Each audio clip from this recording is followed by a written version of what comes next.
ഒരു പിറന്നാളും രണ്ട് ഫംഗ്ഷനും. അതെ, എന്റെ കെട്ടിയൊക്കെ പിന്നെയും പ്രായം കൂടി. നിങ്ങൾ കണ്ടോളിട്ടോ. ഈ പ്രാവശ്യത്തെ പിറന്നാളിന് 2 കേക്ക് അവള് മുറിച്ചത്. ഒന്നോളെ അമ്മായിമ്മന്റെ വക, പിന്നൊന്ന് ഓളെ ചേച്ചിമാരെ വക തന്നെ. കേക്കൊക്കെ വാങ്ങി പെരയിലെത്തിയപ്പോഴേക്കും ഇതാ വരും നമ്മളെ പൊന്നുട്ടി. മിന്നു ചേച്ചിക്ക് പിറന്നാൾ സമ്മാനമായിട്ടാ വന്നത്, സ്വന്തം കൈ കൊണ്ട് ഉണ്ടാക്കിയ ഗ്രീറ്റിംഗ്. ഞങ്ങൾ വീട്ടിലുണ്ടാവാറില്ലല്ലോ, അതാണ് ടോളം മുഖത്തുള്ള നാണം. ഇത് കല്യാണം കഴിഞ്ഞതിന് ശേഷമുള്ള ആദ്യത്തെ പിറന്നാളാണ്. അതുകൊണ്ട് തന്നെ ഞാനും ഒപ്പം കേക്ക് മുറിക്കാണ്ടാവണം നോക്കൊരേ നിർബന്ധം. കേക്ക് മുറിക്കണതിന് മുന്നേ ഓൾ എന്നോട് ചോദിച്ചു എനിക്ക് ബർത്ത്ഡേ ഗിഫ്റ്റ് ഒന്നും ഇല്ലേന്ന്. അപ്പൊ പിന്നെ ഞാൻ നമ്മളെ സ്ഥിരം ഡയലോഗ് അടിച്ചു, ഞാൻ തന്നെ എനിക്കൊരു ഗിഫ്റ്റ് അല്ലേ. ഫോട്ടിൽ എനിക്ക് മറുപടി കിട്ടിട്ടോ, അത് ഞാൻ എന്തായാലും പറയണില്ല, അത് നിങ്ങൾ ഊഹിച്ചാൽ മതി. അമ്മൂന് കേക്ക് കൊടുക്കണതിന് മുന്നോട് ചോദിക്കണ്ടല്ലോ, അപ്പൊ രണ്ടാമത്തെ കഷ്ണാവും അല്ലേ. അമ്മായിമന് മരുവളി ഇതാ ഒറ്റ ഫ്രെയിമിൽ കണ്ടോളിട്ടോ, നിങ്ങൾ കണ്ടില്ലെന്ന് പറയരുത്. അപ്പോൾ അമ്മായച്ചനാണെങ്കിലോ ന്യൂസ് ചാനൽ എഡിറ്റ് ആണ്, ടിവിന്റെ മുന്നിൽ നിന്ന് പോരാൻ കുറച്ച് പണിയാണ്. അതൊക്കെ കഴിഞ്ഞ് ഒരു ഉച്ചയായപ്പോഴേക്കും നമ്മുടെ ശിവമ്മ സ്പെഷ്യൽ പിറന്നാൾ സദ്യ അവിടെ റെഡി ആയിട്ടുണ്ട് കേട്ടോ.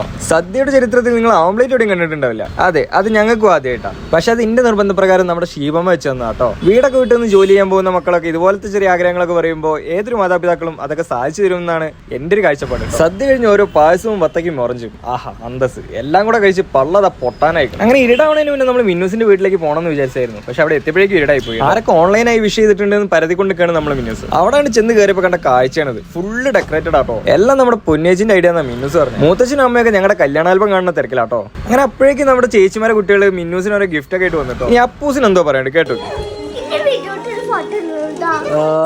വീഡിയോ എടുത്തോണ്ടിരിക്കുന്ന ഫോണിന്റെ പുറകിൽ മിന്നൂസിന്റെ ഒരു ഫോട്ടോ വെച്ചിട്ടുണ്ടായിരുന്നു. അത് കണ്ടിട്ട് പറഞ്ഞതാ എന്റെ മിന്നൂട്ടിന്റെ ഫോട്ടോ ഉണ്ട് കേട്ടോ. കിട്ടുന്ന ഗിഫ്റ്റ് ഒക്കെ അപ്പോഴേക്കും അവൾ അൺബോക്സ് ചെയ്യാൻ തുടങ്ങി.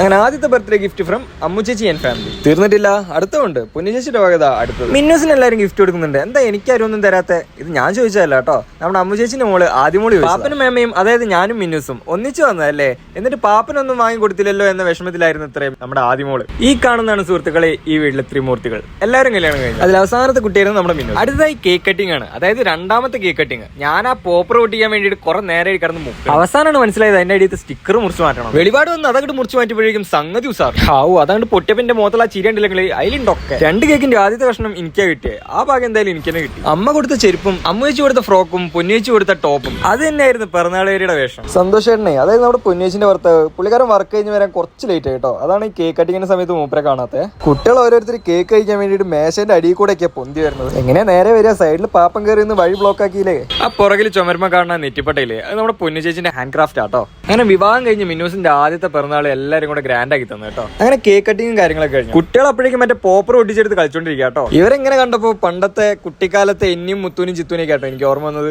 അതൊക്കെ കഴിഞ്ഞ് നമ്മുടെ പുഷ്പമ്മയുടെ സ്പെഷ്യൽ നല്ല ചൂടുള്ള ബിരിയാണി ദമ്മ് പൊട്ടിച്ചാണ്ട് എടുത്തു കേട്ടോ. ബിരിയാണി വേണ്ടാത്തവർക്ക് സാധാ ചോറ് വേറെ. ഫസ്റ്റ് ട്രിപ്പിൽ തന്നെ വയറ് നിറച്ച് കഴിച്ച് ഞാനൊരു മൂലയിൽ സൈഡായി കേട്ടോ.